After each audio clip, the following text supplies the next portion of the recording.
Hi అండి. అందరికీ నమస్కారం. Welcome to Bindu Suresh vlogs.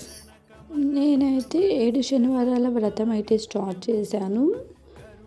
7 శనివారాల వ్రతం 7 వారాలు చేసి వడ్డీగా ఇంకొక వారం 8వ వారం కూడా చేసుకుంటారు. నేను శనివారాల వ్రతం స్టార్ట్ చేసి 2 వారాలు అయితే కంప్లీట్ చేసేసాను.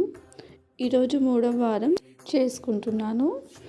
వ్రతం అయితే ఏ విధంగా చేశానో చూసేద్దాం, వచ్చేయండి. మార్నింగ్ 4కి అయితే నిద్ర లేసాను. లేవగానే స్నానం అయితే చేసుకొని ఇంటి ముందర క్లీన్ చేసుకోవడానికి అయితే వచ్చాను.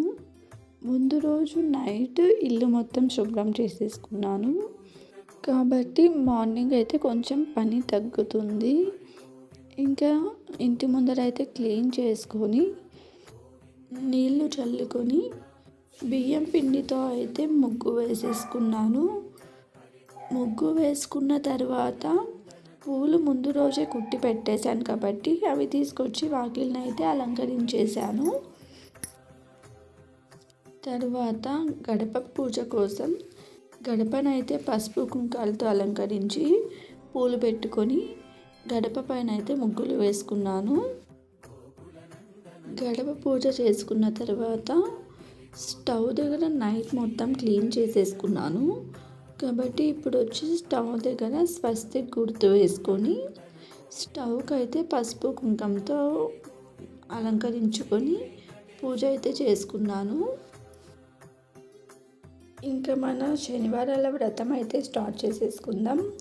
ముందుగా ఒక పీటనైతే తీసుకొని పీట పైన పసుపు రాసుకొని పసుపు కుంకం పెట్టుకొని బియ్యం పిండితో ముగ్గులు వేసుకున్నాను.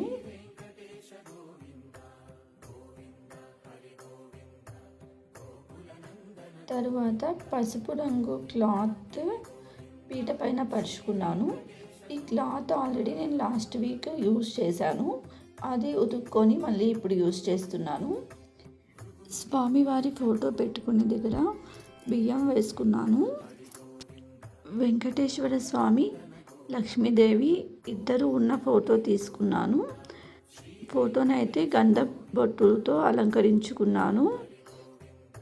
ఇంకా కలశం పెట్టుకోవడానికి కలశం పీటలో బియ్యం వేసుకొని కలశంలో టెంకాయ పెట్టడానికి టెంకాయకి గంధం రాసుకొని స్వామివారి నామాలు పెట్టుకున్నాను. కలశం చెంబులో నీళ్లు వేసుకొని పసుపు కుంకం పెట్టి 1 రూపీ కాయిన్ వేసి ఆకులు పెట్టి టెంకాయనైతే పెట్టాను. ఇంకా లాస్ట్ వీక్ యూజ్ చేసిన జాకెట్ పీస్ అయితే వాష్ చేసుకొని రెడీ చేసి పెట్టి టెంకాయకి అయితే పెట్టాను. ఇంకా పసుపు కుంకం పెట్టి కలశాన్ని అయితే పెట్టేశాను. ఇంకా పసుపు ముద్దతో గణపతిని అయితే రెడీ చేసుకున్నాను. గణపతిని పెట్టేసుకొని వెంకటేశ్వర స్వామి చిత్రపటానికి తులసి మాల వేసుకున్నాను. స్వామివారు అలంకార ప్రియుడు కదా, పూలతో అయితే ఆయన్ని చక్కగా అలంకరిస్తున్నాను.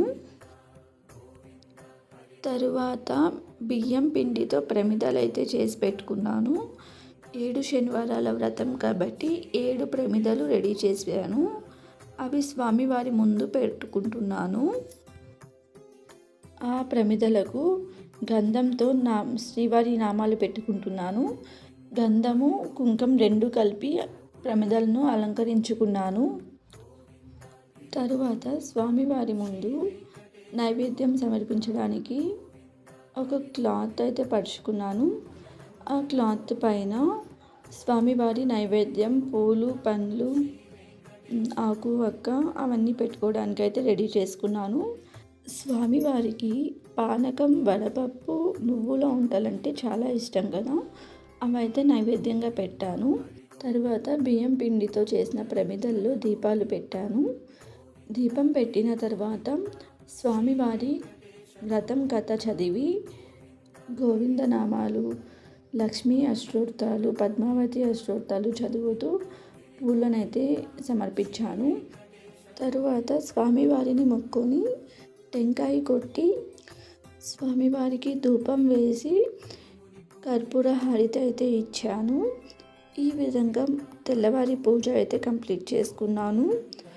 నేను ఇప్పటివరకు చేసిన పూజలో ఏవైనా తప్పులు ఉంటే కామెంట్ సెక్షన్లో నాకు తెలియచేయండి.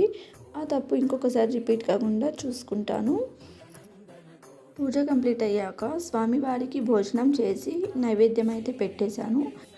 ఇంకా సాయంత్రం అయిపోయింది. మళ్ళీ దీపాలు పెట్టుకోవడానికి పిండి ప్రమిదల్లో ఒత్తులు మార్చుకొని దీపాలు అయితే వెలిగించుకున్నాను. స్వామివారికి ధూపం సమర్పించి గోవిందనామాలు చదువుకొని 7 శనివారాల వ్రతంలో 3వ వారాన్ని కంప్లీట్ చేసుకున్నాను. స్వామివారి ఆశీర్వాదాలు అందరికీ ఉండాలని కోరుకుంటూ పూజనైతే ముగిస్తున్నాను. అండ్ ఇప్పటి వరకు వీడియో చూసినందుకు చాలా చాలా థ్యాంక్స్.